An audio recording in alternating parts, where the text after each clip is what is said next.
Greetings, fellow fans. In today's video, I bring you many exciting updates, so don't forget to subscribe to our channel. The San Francisco 49ers have received crucial information ahead of the NFL Draft, including a situation that could play out favorably for the team in the first 2 rounds, according to an analysis by a respected specialist in line play.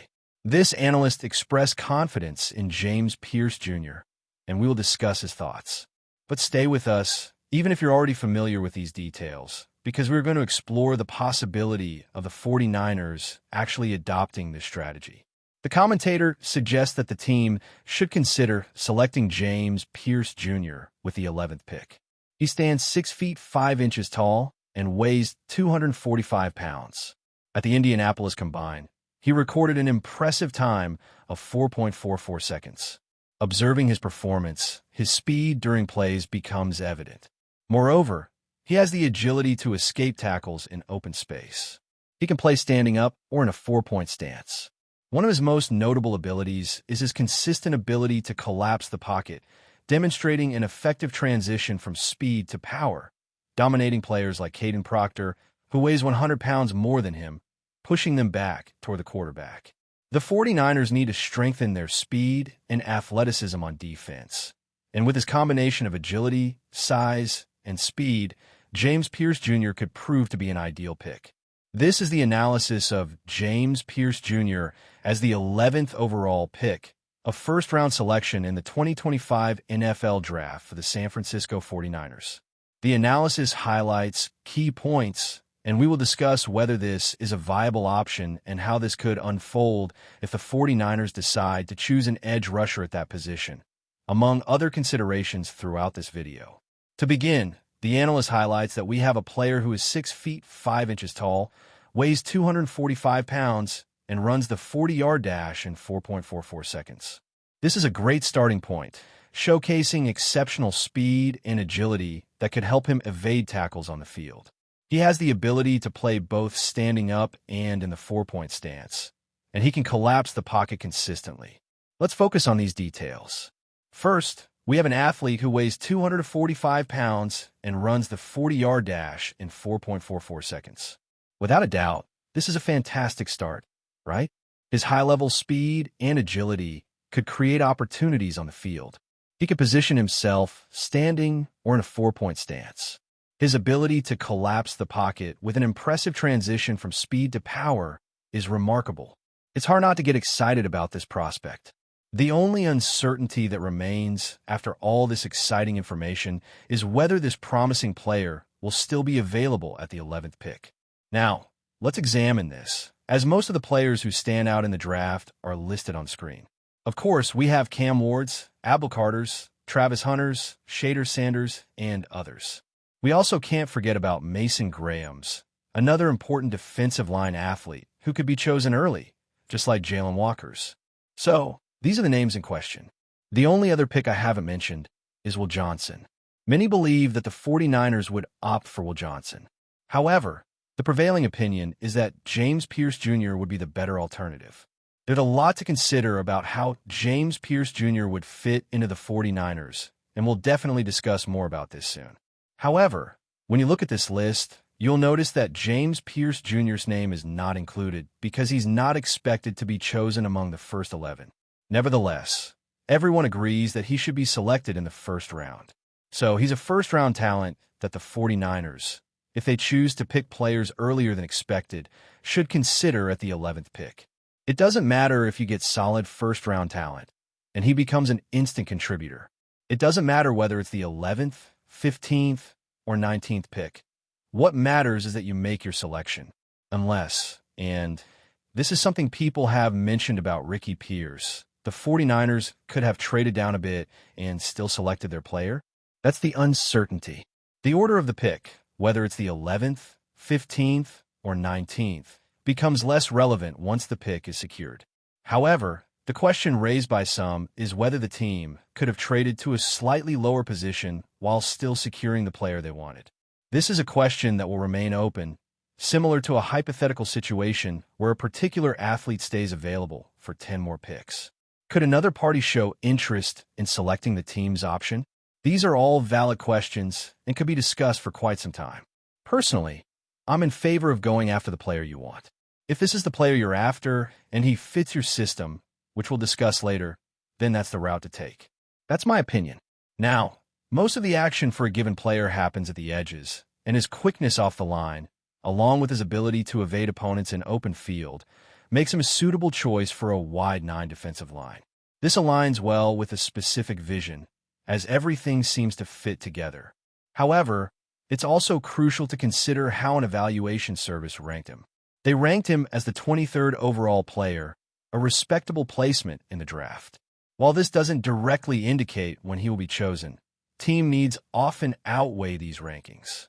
Essentially, he is positioned as the 23rd best player available in the current NFL draft. The analysis suggests that he possesses the athleticism, production, and disruptive metrics that typically prevent a player from falling out of the first round. His agile movement reveals traits that could be impactful in the NFL, ranging from situational at the least to exceptional at the most. The term exceptional was indeed used, which is always a bold statement when discussing a draft prospect, but this was mentioned in his comprehensive draft guide. The exact title escapes me, but it's often referenced in a specific way by the media. In any case, the guide described him as a very agile athlete with a strong first step, good speed on his rush, considering his lighter weight.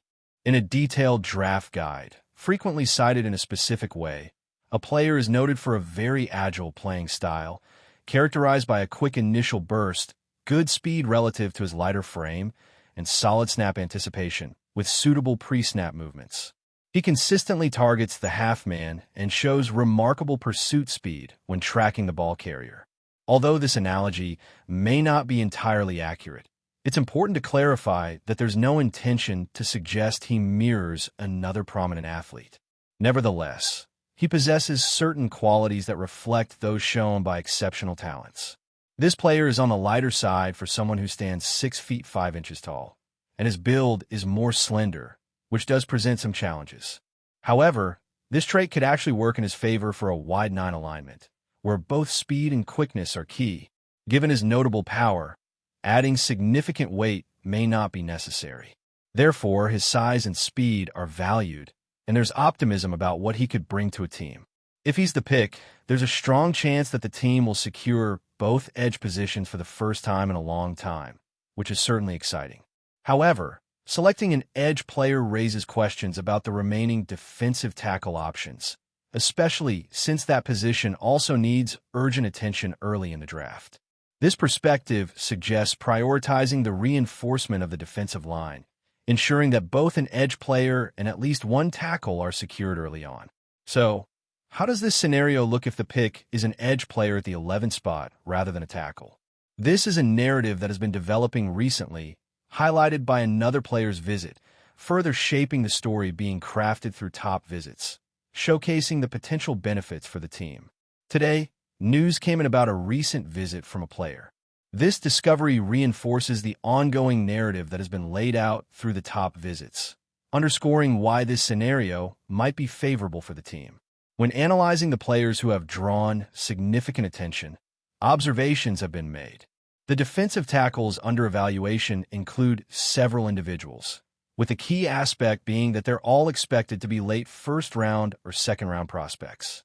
This focus shows a strong interest in players anticipated to be available in the second round. Also, although not part of the top visits, another player is under consideration. Reviewing the list of prospects shows that these players have garnered attention, with most not expected to be selected in the first round. So what does this mean for timing? If an edge player is selected in the first round, which still feels like the instinctive choice, it wouldn't be disappointing if a tackle is selected instead. For instance, if another player unexpectedly becomes available at the 11th pick, an occurrence that can happen as the draft unfolds, it wouldn't be disheartening if a decision is made to prioritize a tackle over an edge player. However, the instinct leans toward an edge player being the preferred choice, primarily due to the athletic capabilities these players bring. Tackles can be elusive, and finding quality ones is rare, but edge players offer unique advantages to a team, especially within a system. There's a significant need to fill both positions with players adept at stopping the run. As this situation develops, it will be fascinating to see how the team navigates these decisions. There's a unique quality in edge players and the value they bring to a team, particularly for the 49ers. The team faces an urgent need to address both roles, especially with athletes who can proficiently stop the run. If the 49ers decide to follow the recommendations made, it could have a positive impact on their future. The rationale behind this advice is compelling. James Pierce Jr. initially appeared prominently in mock drafts, but then seemed to fade from discussions for a while. However, his draft value still seems relatively strong. While it may not reach the heights of some others, the concept definitely holds merit. It would be interesting to gather opinions on this matter. Additionally, the topic of relative athletic scores deserves attention. Many are uncertain about whether Darius Alexander should be categorized as a defensive end or defensive tackle. However, there seems to be a general consensus that he will likely enter the league as a tackle. His relative athletic score of 9.17 is certainly noteworthy, highlighting what Darius Alexander brings to the table. It's promising to see the 49ers actively scouting talent. With just 10 days until the 2025 NFL Draft, the anticipation is intense. It's thrilling to realize it's only a week away. This excitement is always invigorating. The curiosity surrounding the 49ers' upcoming strategies is substantial. Watching how picks from 2 to 9 or even 2 to 10 play out will be intriguing, particularly concerning how New Orleans handles their situation with Derek Carr as the draft nears. Many compelling developments are unfolding, and staying engaged for further insights will certainly be rewarding. This is valued, and we hope the week has started off positively for everyone.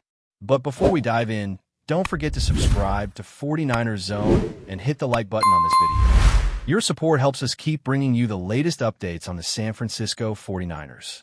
And don't forget to share your thoughts on the news in the comments below. Imagine a world where the San Francisco 49ers defense gets a shot in the arm from one of the NFL's most electrifying talents. Micah Parsons, the Dallas Cowboys linebacker, has become one of the most feared defensive players in the league, and now whispers of his potential move to the 49ers are sending shockwaves through the NFL community. Is this just a rumor, or could we be witnessing the birth of a new powerhouse in the Bay Area? The idea alone raises more questions than answers, and it's a move that could alter the balance of power in the NFC. Parsons, who was drafted by the Cowboys in the first round of the 2021 NFL Draft, quickly cemented himself as one of the most disruptive players in the league. His relentless pass-rushing ability, combined with his dynamic versatility as a linebacker, has earned him recognition as a defensive force to be reckoned with. After a stellar rookie season where he claimed the NFL's Defensive Rookie of the Year award, he continued to build on that momentum. With 13.5 sacks in 2022 and 14 sacks in 2023, Parsons has consistently been at the top of the defensive leaderboard. So, why would the 49ers be interested in such a player? The 49ers defense has long been one of the NFL's most formidable, but adding a player like Parsons could elevate them to a new level. With stars like Fred Warner and Nick Bosa already leading the charge, Parsons could seamlessly fit into the defensive scheme, providing a game-changing presence that the 49ers are known for. Imagine the terror opposing quarterbacks would feel knowing they have to face a lineup that includes Bosa and Parsons, two of the most dangerous pass rushers in the game today. The potential for havoc is practically unlimited. Of course, bringing Parsons to San Francisco is easier said than done. The 49ers would have to navigate the complexities of trade negotiations, considering the hefty price tag Parsons would command. The Dallas Cowboys, having picked up his fifth-year option for 2024, are unlikely to let go of one of their cornerstone players without a significant return. But with the 49ers in win-now mode, the prospect of adding a player of Parsons' caliber might be too tempting to ignore. Could the 49ers make a deal that benefits both sides, or will this dream be dashed by the realities of the NFL's competitive landscape? As the rumors swirl, fans are left wondering if this is just a fleeting idea or if it's a move that could reshape the NFC for years to come. Micah Parsons' potential arrival in San Francisco is the kind of game-changing acquisition that could thrust the 49ers into Super Bowl contention. The clock is ticking, and with each passing day, the possibility of seeing Parsons in red and gold becomes just a little bit more real. Keep your eyes on this one. The next chapter in the NFL's most thrilling defensive arms race is just getting started. That's it for this update. If you enjoyed the video and want to keep receiving exclusive news about the San Francisco 49ers, make sure to subscribe to 49ers Zone and give this video a like. We always look forward to hearing your comments and opinions. See you in the next video.